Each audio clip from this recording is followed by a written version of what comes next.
The Full Circle Podcast. Compelling interviews and incredible tales from Colorado's Western Slope, from the mountains to the desert. Christi Reese and her team hear from the movers, shakers, and characters of the Grand Valley and surrounding mountain towns that make the Western Slope the place we all love. You'll learn, you'll laugh, you'll love with The Full Circle. Hi everyone, I'm Christi Reese and welcome back to the Full Circle Podcast. I am honored to have today as our guest the Executive Director of the District 51 Foundation, Angela Christensen.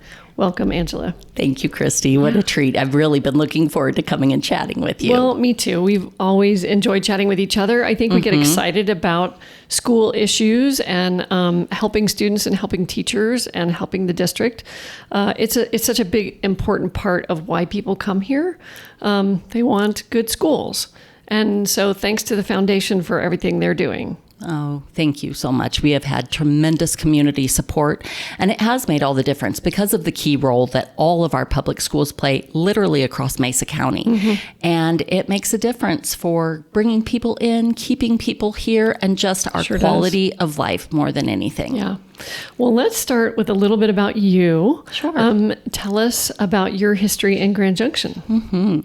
Well, I grew up here. My dad went rafting down the Colorado River, and he just fell in love. We were living in Indiana, and he just said to my mom, "We've got to come out here." Right? And so we moved out here. We hear that a lot. Yeah. Well, it's gorgeous. I'm sitting here looking at the view behind you. It's unbelievable. So we came out here. I was about 10 or so and just grew up here, graduated from Grand Junction High School and went away to college. Yeah, and it was so exciting to be able to come back here. I spent the beginning part of my career as a teacher at Palisade High School and spent about 6 years doing that. I taught at Colorado Christian University for another 6 years as an adjunct professor and also an adjunct professor at CMU. Awesome. And my husband and I, he grew up here. And we have 3 children, 3 fantastic children. And I read you guys were born on the same day, like 15 minutes apart? Yes. I know that is a little crazy, but we were born on the exact same day, which anytime I'm filling out paperwork, people are like, really? Did you make a mistake? So, no, it's kind of fun on our birthday morning to look over at each other. Happy birthday. Happy birthday. Great. So, same age. Yeah, and that's kind of fun. But we have 3 kids, and they all went to schools around here. And I started getting involved with like the PTA at the kids' elementary school.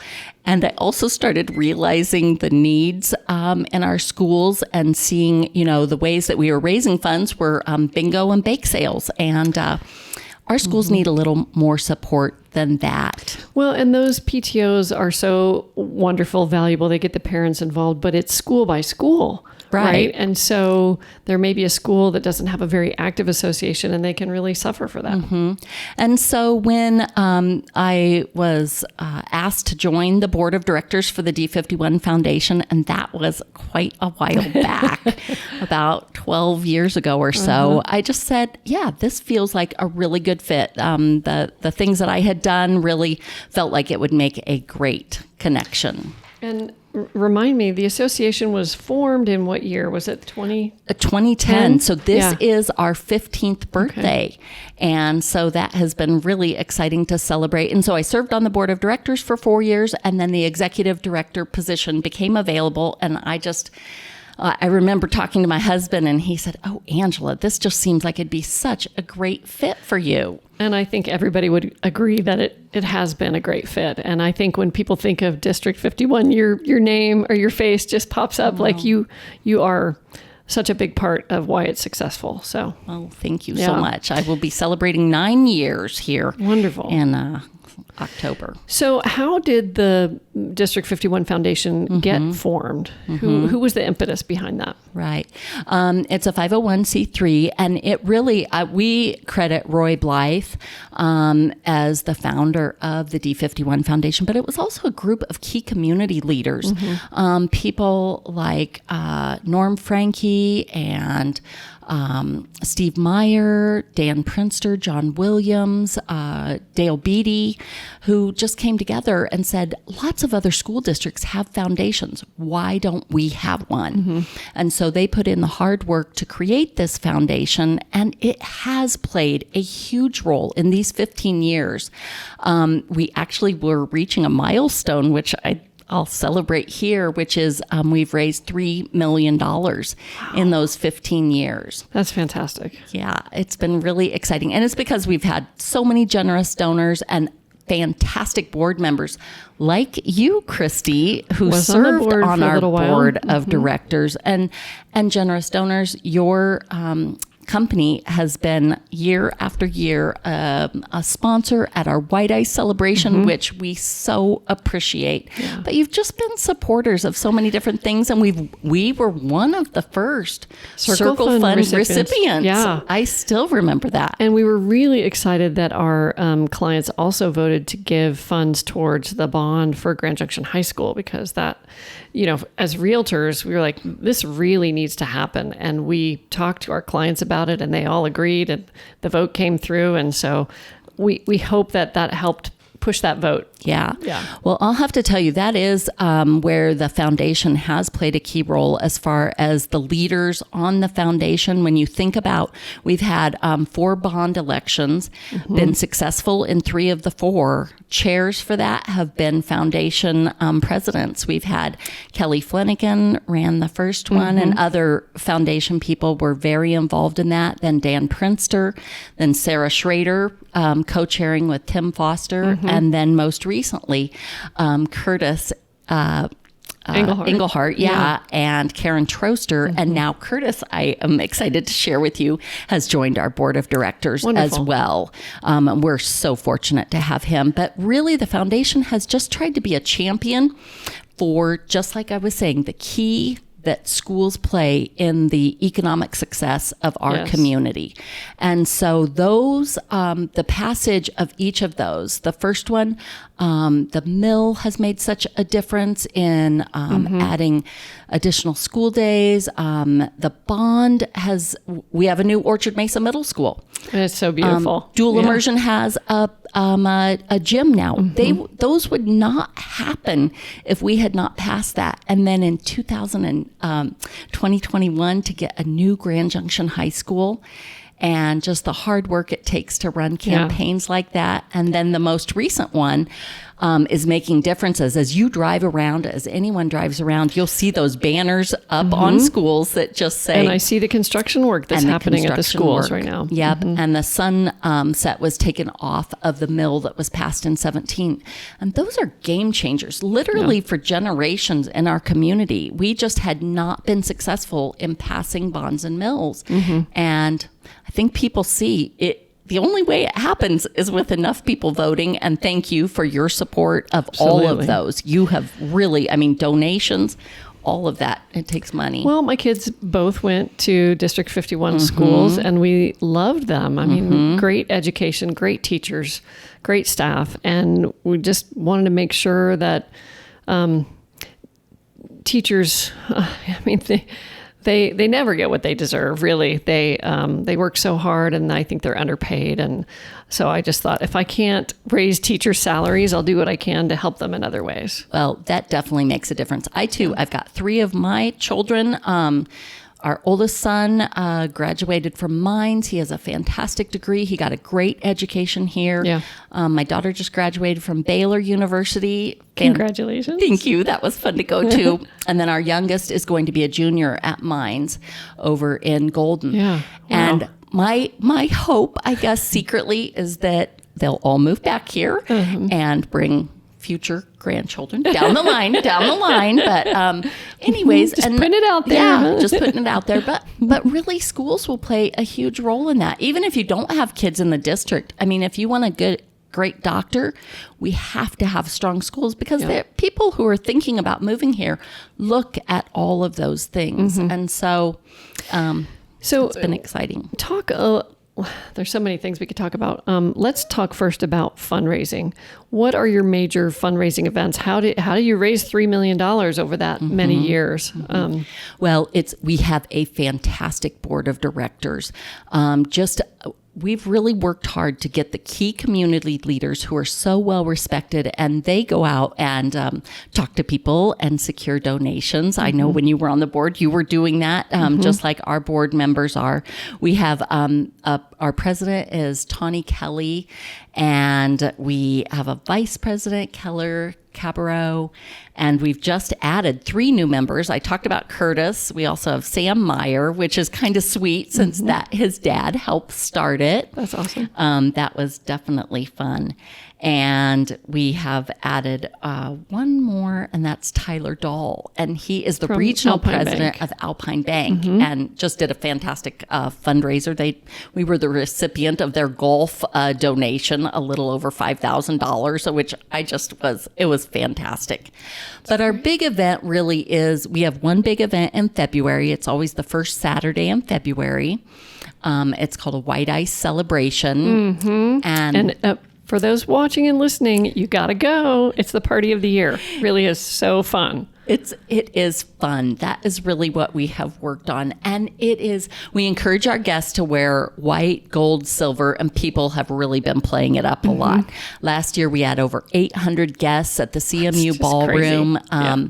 But it's all different folks, Christi. It is teachers, it's principals, it's business owners, it's parents, but it's a fantastic way to come together and just say, we celebrate this and we want to honor our schools. Our outstanding academic growth schools are recognized, and our White Ice Award recipients. And those are staff members who are just going above and beyond. Yeah, and I think anybody that has attended and watched those awards being given out, it just gives you goosebumps. There's people behind the scenes that don't get recognized very often doing great work. And I think we all can remember the people that made a difference in our lives when we were in school. And sometimes it was the janitor, right? Or the cafeteria person or the school nurse, not all just teachers. No, it's not. And that's been really exciting.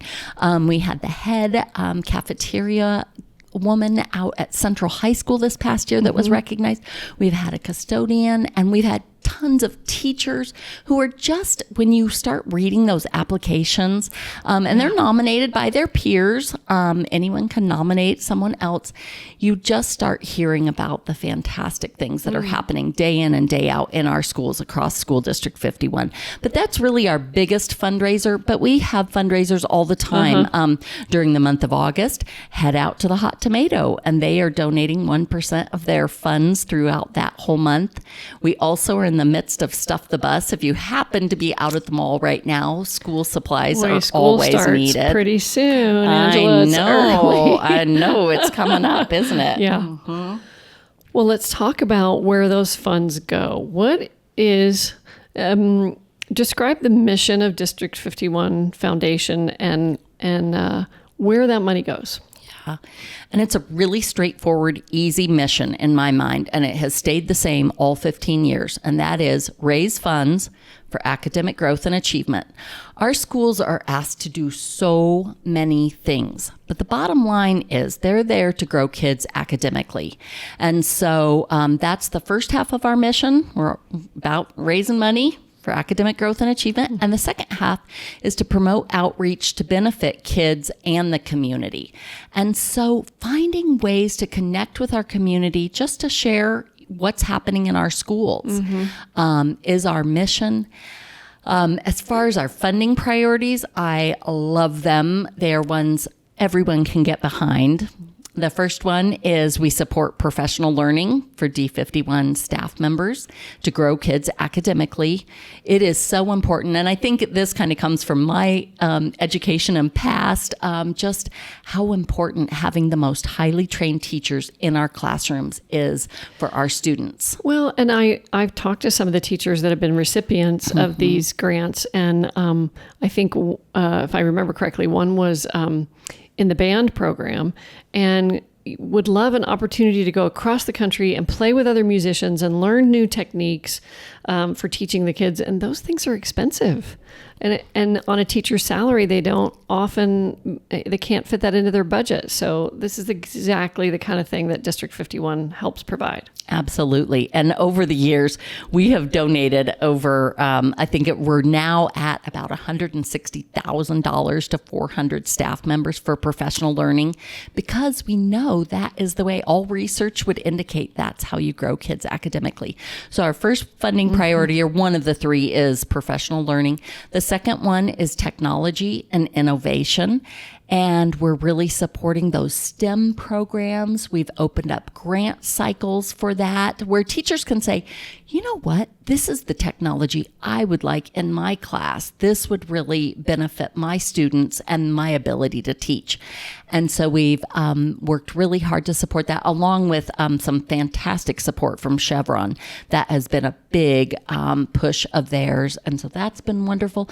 And then the one that we added within the last couple of years is student and staff wellness, because we know how important that is to every aspect of education. And so we have done that by supporting student and staff wellness grants. We just wrapped up our second round. We'll be opening up a third here when school starts again. But we've also incorporated what we're calling Joy Celebration events. And those are events. Yeah. And Joy stands for? Just one you. Just one and you. And if there's just one you, then we better support you. And those are just things for D51 staff members to join together and have fun and make connections. And we've had a gathering where we sponsored appetizers at the Ale House. And then probably our most popular is out at Food Bank of the Rockies. And staff members, after they have already worked all day, we have had the best turnout out there to volunteer at Food Bank of the Rockies. I don't know if you've ever been there, but it is an impressive operation. Both our food banks here in town, do amazing things. Yeah. And then we have a little catered dinner afterwards, and that has been fun. And we just recently partnered with Elevate Kids, and we are teaming up with them for a fun run. We have always, as a foundation, talked about how wonderful that would be. And so our partnership with them brings money right back to our District 51 PE programs, but also helps encourage kids to get out there. And they had the people power to put together a run. We're a pretty small operation, Christi. Yeah, it's no small feat to put together a running event. Yeah, some people think we'll just do a little thing, and it takes a lot of work. Yeah, they've been great. They've been really good to work with. But in our office, it's just me, and then it's Andrea Creeves. She's now our assistant executive director, and then April Hart writes our thank you notes. And so we're kind of a small group, but we're able to accomplish a lot with our board of directors and with so many people choosing to donate to the foundation. Yeah. So obviously sometimes we would like to think that the school systems build wellness programs and that we're trying to take care of our kids and our teachers' wellness at school. And the professional learning, that's not something that most school districts contribute towards. So that's wonderful. But I think that a lot of people think, well, technology shouldn't that be the school district's responsibility? Why are we having to raise funds for technology? Can you explain a little bit? I mean, obviously everybody has budget constraints.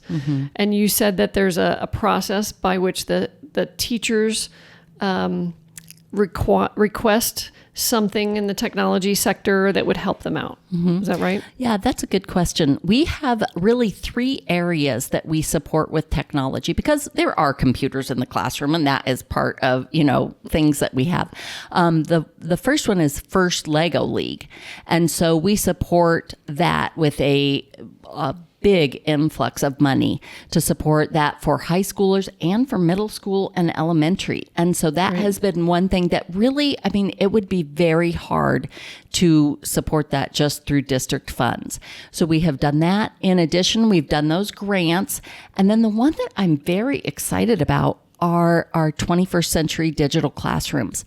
When we first started working with the school district to say, well, what do you need? We started off handing out Nooks, and then those kind of went by the wayside a little bit. But these 21st century digital classrooms has been where we have put in and budgeted about $35,000 a year.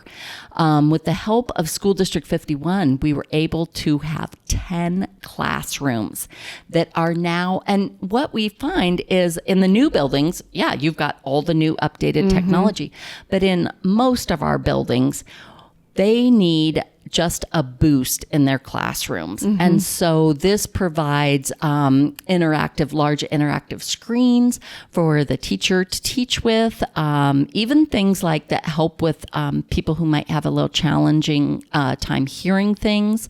But it really brings that classroom to a much greater level than it ever has been. And so those have been the areas that we have supported with technology. And now the Nook, was that the laptop? To read a book.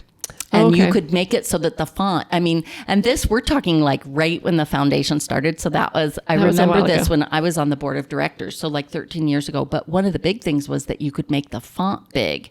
And that was such a game changer for so many students who just, it made it a little bit easier. But in the last 10 years, you supplied a lot of laptops for students to use. Is that correct? Yeah, we've really supported a lot of Chromebooks, but with the passage, and I have to tell you, Christi, with the passage of that 17 bond and mill, we were able to get the kids to a 1-to-1 ratio, which you just think, how would we have done school during the quarter we were off? School District 51 was off for that fourth quarter of the 2020 school year. Yeah. But how would we have done that if our kids could not have had access to Chromebooks? And so we really had been supporting those too. But now we are at 1-to-1. And so it's kind of been exciting though to see some of these things like get whittled off the list to some degree. But they're no longer challenges. How gratifying. It is very gratifying. Yeah. Oh, the work I do, it is a lot. It's hard work, but it is also work that is very rewarding to me because you can start to see the difference that it's making. Wonderful. Now, I know you work in tandem with the school board and the district leaders. How do you do that? How do you manage with? Do you go to the school board meetings so you're keeping up with all of the latest issues happening in the district? Well, I definitely need to be at things that help me understand a little better about the needs in School District 51. And School District 51 has been very gracious. I have all sorts of access. My office is right down there. As a matter of fact, on Wednesday morning, I'm preparing my welcome speech. Dr. Hill will be giving the opening, and then I get to follow him and just welcome all of our principals and assistant principals and district leadership on Wednesday. But it is important. We have, I always think the school board, number one, they don't get paid. I remind people on a regular basis that they are putting in these hours. And I have seen a lot of school board members over the time that I have been in this position who are all working hard, trying to find the best answers for our students. And so I do work very closely with them. I work very closely with Dr. Hill and his leadership team. But we are also independent. We're a 501c3. And the board makes the decisions about where the funds go. Right. But I do want to point out, this was something I was thinking of, is that over the past probably 5 years, we now have a teacher on our board of directors for the School District Foundation. And that's been wonderful. They serve a 2-year term. And currently we have a principal. So Newt Klusmeyer, he's the Fruita Monument High School principal. He's on our board. And Shannon Copenhafer, who's a teacher at New Emerson, is on our board. But that really helps our board also be able to hear firsthand, not just from Dr. Hill, who serves on our board of directors, or Andrea Heights, the president of the school board, but to hear from other folks, what are the needs? Because we want to be sure that the things that we are doing support our school district, are appreciated. And boy, absolutely. I will tell you, they certainly are. But I'm at events, I'm at in services all the time. I'm in our schools. I'm hanging out, and yeah. Yeah. So you've talked about some of the great things that are coming up that you're excited about. What do you think are the main challenges facing our school district in the next couple of years that you all are gearing up for? I think definitely the declining enrollment has been an issue. But when I am talking to groups, and I work really hard to try to get out in front of as many groups as possible, whether it's service organizations or schools, our ambassadors.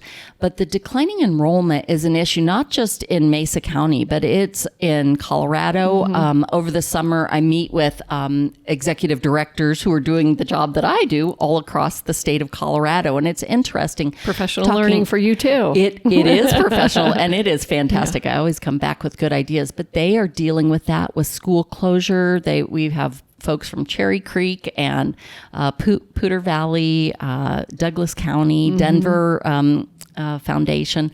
But they're dealing with that and really across the whole nation. And so closing schools is something nobody likes to do. No. I mean, you don't come in and want to do that. But I feel like in making some of the smart choices and hard choices. Yeah. I mean, anybody who was at the school board meetings or listening to the discussion, it's not easy. Nobody wants to do that. But, we also have to be cognizant of our community as far as, we want to be good stewards of the funds that they've entrusted to us in the passage of these bond and mills. You have to make some hard choices. And I feel like there have been a lot of great choices that have been made that have been hard. Yeah. But the bottom line is we need to keep our schools going and supporting them the best way that we can. Grand Junction High School is such a win. It's such a beautiful facility and so many good things about it. Like it was under budget, on time, just win after win for that facility. And I think everybody, all the kids love going to school there, obviously. What's next as far as facilities? Great question. Well, with the passage of last fall's bond, huge changes for Central High School. That one is the recipient of the biggest construction. So I believe there's right around between 60 and 70 million that'll be put into that school. And that school is very similar in some ways to Grand Junction High School. I did my student teaching there eons back, and it was in need of updates then, which was over 30 years ago. But it will receive a huge changes that were really needed. Now, it was built on a better foundation than Grand Junction High School. I can't begin. So it doesn't necessarily need to be torn down. It does not. Yeah. And that's sometimes people look at that and they're, with Grand Junction High School, there was no question. I can't tell you how many tours I gave and how many folks I talked to who know it cannot be salvaged. But Central is a different thing. And what's going to happen at that is just amazing. And Fruita Monument High School also will be the recipient of huge updates. That's wonderful. And our high schools really needed it. Palisade, when I was teaching out there, I think it had been around for about 2 years. So it was a lovely new school. And so it's much more recent. But so many of our schools across the district really had substantial needs. And we're not talking fancy things. We're talking roofs or an HVAC and safety and security too. And safety and security. Although we did get a lot of that. But like Palisade High School now will have a secure vestibule across the front. And those are just things, I hate it that that's something that we need, but you bet we want to keep our kids safe. Yeah, definitely. Angela, if people want to learn more about the board, do you have a website and information? You've got a lot of materials with you, which is great. And I always enjoy getting your annual impact. The graphics in there really make it easy to see all the good that you do. So how can people get more information about the District 51 Foundation? Sure. You can go to our website at d51foundation.org, and you can find us also just off of the main school district website, which I really appreciate. We have an easy link right there. It lists our board members, our strategic plan, gives you an overview with our annual report. And we have seen with our white ice, just more sponsorship, the trend has continued to be like that. And so people can find out more about that. We also have ambassadors. We started this years ago because we realized that just having board members go and talk at schools, people maybe don't know who we are. And so we've worked with principals at all of our schools to identify those key parents, the ones who everybody knows at each school. And there are those folks. Yes. And to get them involved with the foundation so then they can go back to their school and share a little bit more about what the foundation does, because it just takes time. We've been around for 15 years, but there's still lots of folks who want to understand what we do and how we support School District 51 and our teachers and our students and all the great things happening. Yeah. And if they want to give some money, they can also do that on the website, right? We would love that as well. You bet. There's a donation page, and we sincerely appreciate that. Support, for all of our programs just makes that's the way that we are funded and the way that we're able to do things. Sometimes people think, there must be outside. No, it's our donors. That is the way that we're able to accomplish all of this. Yes. And, we talked at the beginning about the Blythe family and their participation in the creation of the foundation, but they also gave a really amazing gift. Was that last year? No. 2 years ago? It's actually been about 5 years ago. Has it really? know. It's a little hard to believe. Maybe those White Ice parties just kind of... Yeah, they're just kind of blurring together. They set aside an endowment at Western Colorado Community Foundation, and that's also where we have the foundation's endowment as well. $100,000. And it has just made such a huge difference. And it's exciting with Keller joining our board of directors. That is Roy's stepson and his mom, Pamela Blythe. They've been such wonderful supporters of the things we're doing. Yeah. It's just been exciting to see that continue to grow. But we appreciate, as people start planning their legacy gifts, thinking of something that will help make us more sustainable. I have more and more people, as they understand what we're doing, choosing, hey, I want to leave a legacy, and the foundation is the way or where I feel like it would make a big impact. So we sure appreciate that. Yeah, I agree. Good thing to include in your estate planning. Exactly. And it's such a great organization to help schools across the district. Every school in the district can benefit from the work that you do. Absolutely. And we're seeing that.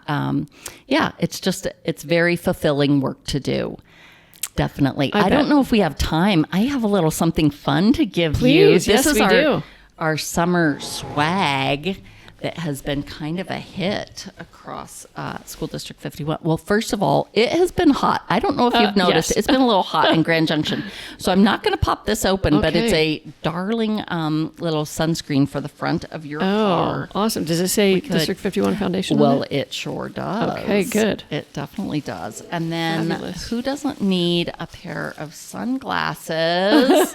Yeah, and we've got our little logo on the side. The headphones on. There you go. There you go. Yeah. Oh, they are so cool. Most definitely. You're so sweet. Thank you. You are so sweet. I really Anything appreciate I can do to promote the foundation and spread the word about the good work that you do and encourage people to donate and attend the fundraisers, stuff the bus coming up next. Yep. Right. You need school supplies. Right now it's happening. Lots of kids need school supplies. So get on the website, find out what's going on. And thank you, Angela, for joining us on the Full Circle podcast. Just love your attitude and the positivity that you bring to this role. It seems like even when times are challenging at schools and there are things that are always challenging, the District 51 Foundation has, and you specifically have a positive attitude about how we can make things better. So thank you. Thank you for the kind words. I really appreciate being here today. Awesome. All right, everybody. We'll see you next time on the Full Circle podcast. Bye. Thanks for listening. This is Christi Reese signing out from the Full Circle podcast.